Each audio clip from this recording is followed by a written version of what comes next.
Hello everyone. कल हमने पढ़ा था कि पिछले वीडियोज में संज्ञा, ये क्लास 8 में जो आपका छठा चैप्टर है वो संज्ञा है। तो हमने संज्ञा पढ़ाया था आपको, उसको एक्सप्लेन किया था। संज्ञा के बारे में सभी लोग जानते होंगे। संज्ञा को इंग्लिश में नाउन कहते हैं और ये आप लोग इंग्लिश में भी पढ़ चुके होंगे, हिंदी में भी पढ़ चुके होंगे। कल आपका फिर से रिवीजन हो गया। एक तरह से ये पढ़ाई नहीं बल्कि रिवीजन था, क्योंकि संज्ञा आप लोग क्लास फर्स्ट से रेगुलर पढ़ते आ रहे हैं। तो संज्ञा में कोई कन्फ्यूजन आपको नहीं होना चाहिए। संज्ञा हमने पढ़ा, संज्ञा क्या है। तो संज्ञा का डिफिनीशन आपने देखा, किसी व्यक्ति, वस्तु, स्थान या भाव के नाम को संज्ञा कहते हैं। फिर आपने देखा संज्ञा कितने प्रकार की होती है। तो ये 3 प्रकार की होती है: व्यक्तिवाचक संज्ञा, भाववाचक संज्ञा, जातिवाचक संज्ञा। ये तीनों संज्ञाएं हमने देखी और इसके हमने उदाहरण भी देखे, कौन कौन से शब्द जातिवाचक, व्यक्तिवाचक कैसे कैसे बनते हैं। और हमने ये भी देखा कि किस प्रकार व्यक्तिवाचक संज्ञा का जातिवाचक संज्ञा के रूप में प्रयोग होता है, या जातिवाचक संज्ञा का व्यक्तिवाचक संज्ञा के रूप में किस प्रकार प्रयोग होता है। फिर हमने भाववाचक संज्ञा पढ़ी। भाववाचक संज्ञाएं 2 प्रकार की होती हैं। एक तो जो मूल भाववाचक शब्द ही होते हैं, वो हमने देखा कि जो भाववाचक मूल शब्द हैं, जैसे क्षमा, सुख, दुख, खुशी, ये सब मूल शब्द ही भाववाचक हैं। इनका कोई संज्ञा या जातिवाचक शब्द नहीं होता है। इसके अलावा हमने देखा जातिवाचक संज्ञा शब्दों से कैसे भाववाचक संज्ञा बनती है, या सर्वनाम शब्दों से कैसे भाववाचक संज्ञा बनती है। फिर विशेषण से भाववाचक संज्ञा की रचना कैसे होती है। अव्यय या विकारी शब्दों से कैसे भाववाचक संज्ञा की रचना होती है। क्रिया से कैसे भाववाचक संज्ञा की रचना होती है। ये सब हमने आपके चैप्टर में पढ़ लिया है। हमारा चैप्टर कंप्लीट हो चुका है। हमने सारे डिफिनीशन देख लिए हैं। अब हमको इसकी एक्सरसाइज देखनी है, प्रश्न अभ्यास देखने हैं। तो आइए आज आपका प्रश्न अभ्यास कंप्लीट करवा देते हैं। हमें पता है कि आप लोग पहले से ही कर चुके होंगे या कर लिए होंगे। मैंने आपको बताया था कि अब जब मैं करवाती हूँ आप उसको अपने दिमाग में रखे रहिए या कर लीजिए। फिर जब मेरा वीडियो जाता है तो आपको सिर्फ मैच करना रहेगा। इससे आपको खुशी भी मिलेगी कि मैंने तो पहले ही सारा सही कर लिया था, और आपको बहुत अच्छा भी लगेगा। तो इसलिए आप ऐसा क्या करिए। और ये तो संज्ञा है जो कि आप बचपन से पढ़ रहे हैं। तो आपको क्लास 8 में आप चले गए, आप 8 सालों से पढ़ रहे हैं संज्ञा को, तो इसमें आपको कोई दिक्कत नहीं आई होगी। आपने पूरा एक्सरसाइज कर लिया होगा। अब मैं आपकी एक्सरसाइज कंप्लीट करवा रही हूँ, आप अपनी एक्सरसाइज को इससे मैच करिएगा। अगर आपका टोटल सही है, एक आध रॉन्ग भी है, मिस्टेक भी है, तो कोई बात नहीं, उसको आप ध्यान देंगे तो सही हो जाएगा। बाकी आपका सही ही होगा। मुझे पूरी उम्मीद है आप सब सही ही किए होंगे। तो आइए पहला क्वेश्चन देखते हैं। सही उत्तर पर सही का निशान लगाइए, टिक द करेक्ट ऑप्शन। तो क्या है आपका पहला क्वेश्चन? संज्ञा कहते हैं व्यक्ति के नामों को, वस्तु के नामों को, स्थान के नामों को। तो आपने लेसन पढ़ा, आपने देखा कि ये सभी संज्ञाएं हैं। व्यक्ति, वस्तु, स्थान या भाव के नाम को संज्ञा कहते हैं। तो ये तीनों ऑप्शन इसमें दिया है। तो आप इसमें बिल्कुल कंफ्यूज मत होइए कि कौन सा सही है, क्योंकि लास्ट ऑप्शन आपका है इन सभी को। तो इन सभी को संज्ञा कहते हैं, ये आपका सही ऑप्शन है। तो इस पे आप टिक करेंगे। चौथे ऑप्शन पे इन सभी को संज्ञा कहते हैं। अब है साधु का भाववाचक संज्ञा शब्द क्या होगा। तो साधु का भाववाचक संज्ञा शब्द, यहाँ देखिए, साधुत्व दिया है, साधुपन दिया है, सधता दिया है, साधना दिया है। तो साधना तो एक अलग चीज़ हो गई, ये भी एक तरह से भाववाचक है, लेकिन साधु का जो भाववाचक संज्ञा बनता है वो साधुत्व होता है, साधुत्व। तो इस पे फर्स्ट पे आप टिक करेंगे। ये साधुपन और सधता ये बिल्कुल गलत शब्द हैं, इनका कोई मतलब नहीं है। अब है संज्ञा के भेद हैं। तो संज्ञा के भेद आप चैप्टर में पढ़ चुके हैं, आप पहले भी पढ़े होंगे। संज्ञा के कितने भेद होते हैं? संज्ञा के 3 भेद होते हैं: व्यक्तिवाचक, जातिवाचक, भाववाचक। ये संज्ञाएं आप हमेशा पढ़िए। देखिए ऊपर दिया है, हमने सीखा में कि संज्ञा के 3 भेद होते हैं। तो ये सब बातें दिमाग में फिट कर लीजिएगा, ये हमेशा के लिए है आपके। और इसमें संज्ञा तो बहुत इजी होने के साथ साथ बहुत आवश्यक भी है। फिर है आपका संज्ञा की थकावट है, भाववाचक, जातिवाचक, व्यक्तिवाचक कोई नहीं। तो थकावट जो है भाववाचक संज्ञा है आपकी, तो इसके फर्स्ट पे आप टिक करेंगे। भाववाचक संज्ञा।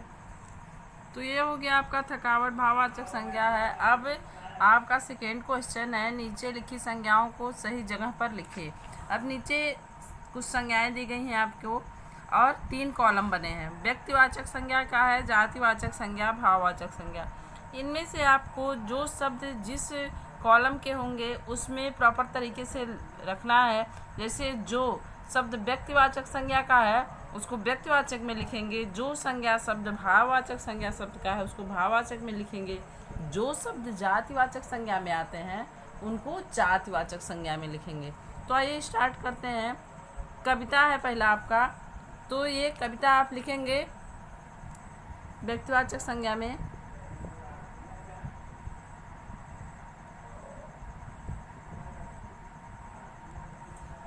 ये हो गया आपका। फिर है स्वास्थ्य, तो ये स्वास्थ्य जो शब्द जो है ये आपका भाववाचक संज्ञा में आता है, स्वास्थ्य लिखा है तो ये आपका भाववाचक संज्ञा हो जाएगा।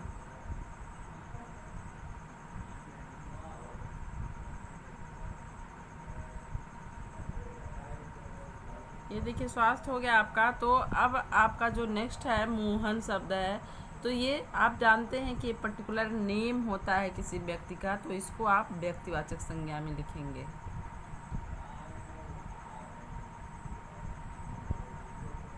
ये हो गया आपका। फिर आपका स्त्री, स्त्री शब्द, स्त्री में कोई भी स्त्री हो सकती है, तो बहुत से स्त्रियों का बोध करा रहा है ये शब्द, तो इसको जातिवाचक संज्ञा में आप लिखेंगे। फिर ईमानदारी शब्द है, ईमानदारी को आप भाववाचक संज्ञा में लिखेंगे। अगर ये ईमानदार होता तो जातिवाचक संज्ञा में जाता, लेकिन चूंकि यहाँ भाववाचक संज्ञा बन गया, ईमानदारी हो गया, तो आप ईमानदारी भाववाचक संज्ञा में लिखेंगे। रामायण, ये एक ही पुस्तक का नाम है रामायण, तो इसको आप व्यक्तिवाचक में लिखेंगे।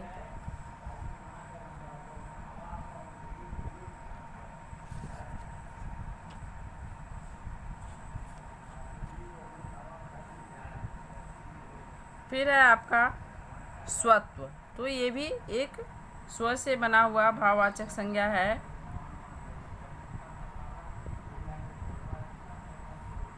स्वत्व,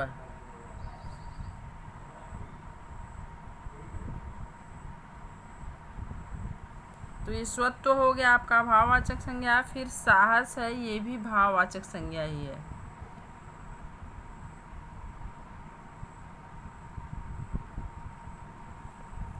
अब आपका है विद्यालय, जो कि व्यक्तिवाचक संज्ञा है, जातिवाचक संज्ञा है। विद्यालय, इसमें कोई भी विद्यालय में हमको बहुत से विद्यालय समझ में आते हैं, कोई भी विद्यालय हो सकता है, तो ये जातिवाचक हो गया। फिर कानपुर है, तो ये कानपुर आप समझते हैं एक शहर का नाम है, तो स्थान का नाम, ये व्यक्तिवाचक संज्ञा होगा। फिर है मोर, तो मोर जो है ये जातिवाचक संज्ञा में आ गया। फिर है साधु, तो साधु भी जातिवाचक संज्ञा होगा, क्योंकि कोई भी साधु हो सकता है, एक साधु नहीं हो तो बहुत से साधु हमारे दिमाग में आते हैं साधु कहने पर। कायरता है, ये भाववाचक संज्ञा है। कायरता शब्द भाववाचक में आता है। अगर ये कायर शब्द होता तो ये जातिवाचक संज्ञा में चला जाता। लखनऊ है, ये व्यक्तिवाचक है।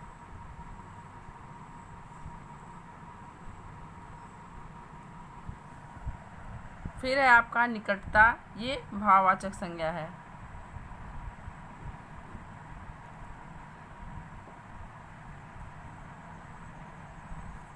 अब है आपका चित्र, तो चित्र बहुत से चित्र होते हैं, ये भी एक जातिवाचक संज्ञा है। फिर है गंगा, गंगा जो है ये व्यक्तिवाचक संज्ञा है, क्योंकि गंगा एक ही नदी का नाम है, अगर ये नदी होता तो ये जातिवाचक हो जाता।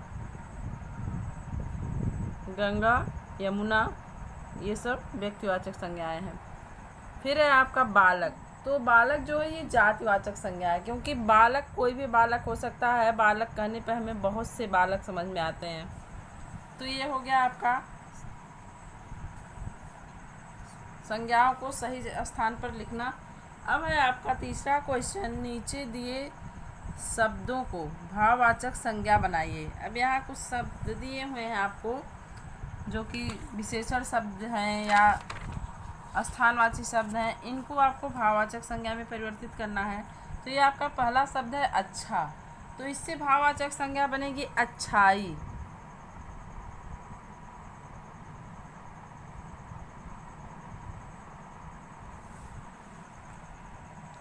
दूसरा शब्द है आपका निकट, तो इसका भाववाचक बनेगा निकटता।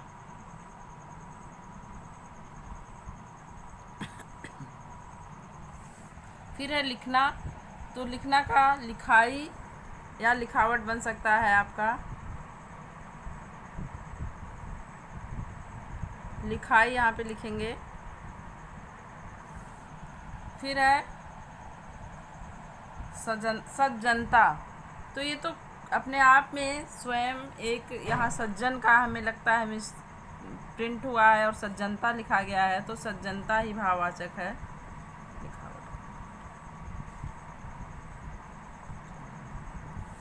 फिर है अहम, तो अहम का भाववाचक अहंकार होता है।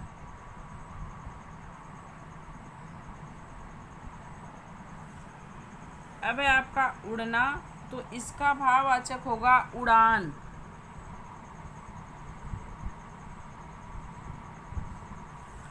गुरु का भाववाचक बनेगा गुरुत्व, गुरुत्व। अब ये गुरु का भाववाचक गुरुत्व हो गया। फिर दूर का भाववाचक दूरी, दूरी लिखेंगे आप। फिर भ्राता शब्द है, भ्राता का भाववाचक होगा भ्रातृत्व।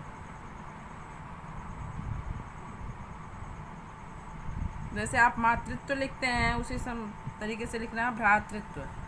फिर एक का है, तो एक का भाववाचक होगा एकता। एकता एक भावना है, तो इसलिए एकता यहाँ पे भाववाचक हो जाएगा। अब है नीचे निम्नलिखित वाक्यों में संज्ञा शब्दों को रेखांकित कीजिए। तो यहाँ पे दिया है लकड़ी से फर्नीचर बनता है। तो यहाँ देखिए लकड़ी जो है एक जातिवाचक संज्ञा है और फर्नीचर भी संज्ञा है, तो यहाँ आप दोनों को रेखांकित करेंगे, लकड़ी प्लस फर्नीचर। फिर है शहद की मिठास कम नहीं होती, तो शहद जो है ये संज्ञा है, किसी वस्तु का नाम है। फिर मिठास भाववाचक संज्ञा है, तो ये दोनों आप टिक करेंगे। फिर है कक्षा में बहुत शोर हो रहा है, तो कक्षा एक संज्ञा है और शोर भी एक भाववाचक संज्ञा है, तो इन दोनों पे आप टिक करेंगे। फिर है आलस्य व्यक्ति का सबसे बड़ा शत्रु है, तो यहाँ आप आलस्य पे टिक करेंगे, ये भाव है आलस्य। फिर आप व्यक्ति पे टिक करेंगे, ये हो गया आपका। अब है राम ने रावण को मारा, तो यहाँ राम और रावण दोनों संज्ञाएं हैं। अब नीचे आपका क्वेश्चन है, निम्नलिखित शब्दों के सामने उनकी भाववाचक संज्ञा शब्द दिए गए हैं, उनमें से जो शब्द सही हैं उन पर सही का निशान लगाइए।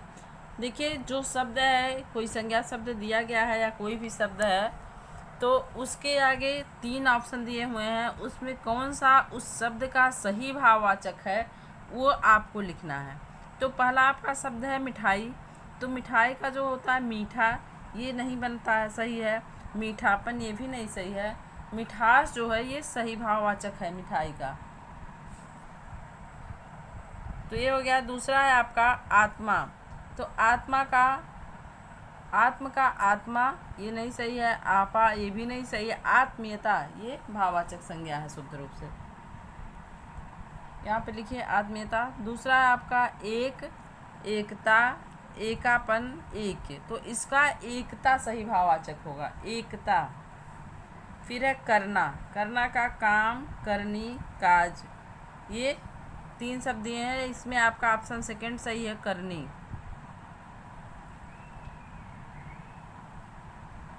फिर है बच्चा, बच्चा का बच्ची, बालपन, बचपन, तो इसका बचपन होगा। बच्चा का बालक का अगर होता तो बालपन सही होता, बच्चा है तो बचपन इसका भाववाचक सही होगा।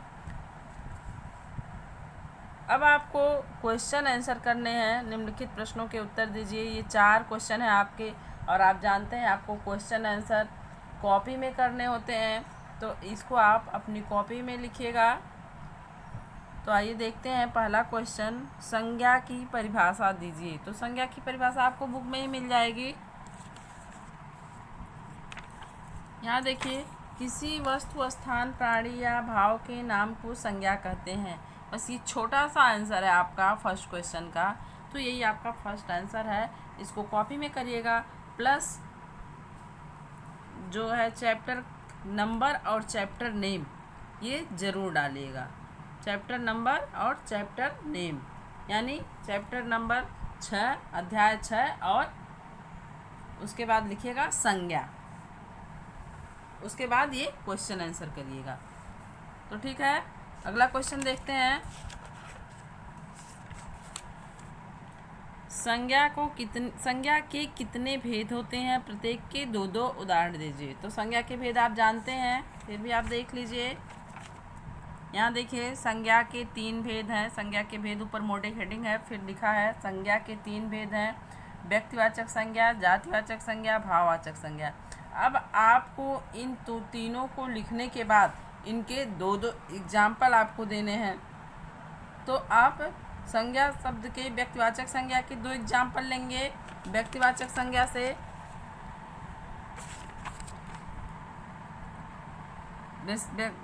जैसे यहाँ नाम लिखा है, व्यक्तियों के नाम या देशों के नाम, कोई भी इस तरह का 2 नाम आप मोहन और भारत भी लिख सकते हैं। जापान, पूर्व दिशा, व्यक्ति, कोई भी नाम लिख सकते हैं। व्यक्तिवाचक संज्ञा के 2 नाम आप लिखेंगे, एग्जाम्पल आपका हो जाएगा।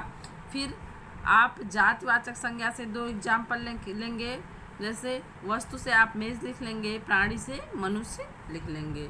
और फिर आप भाववाचक संज्ञा के 2 एग्जाम्पल लिखेंगे। जैसे सुख, दुख, या क्षमा और सुख, सत्य और सुख, ऐसे कोई भी 2 एग्जाम्पल आप लिख लेंगे जो आपको अच्छा लगे। फिर आपका थर्ड क्वेश्चन है, चंद्रमा, सूरज, पृथ्वी कौन सी संज्ञाएं हैं? तो आप जानते हैं चंद्रमा भी एक ही है, सूरज भी एक ही है, पृथ्वी भी एक ही है। ये किसी व्यक्ति विशेष का ही नाम है, किसी पर्टिकुलर सूर्य से सिर्फ हम सूर्य समझते हैं, और चंद्रमा से चंद्रमा को ही हम समझते हैं। पृथ्वी पृथ्वी है। तो ये तीनों जो हैं व्यक्तिवाचक संज्ञाएं हैं।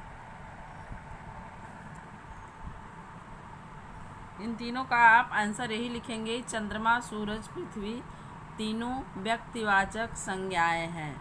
फिर से एक बार सुन लीजिए, चंद्रमा, सूरज, पृथ्वी तीनों व्यक्तिवाचक संज्ञाएं हैं। हो गया। नेक्स्ट क्वेश्चन देखिए, व्यक्तिवाचक और जातिवाचक संज्ञा में अंतर बताइए। तो ये अंतर आपको बताना है, व्यक्तिवाचक क्या होता है और जातिवाचक क्या होता है।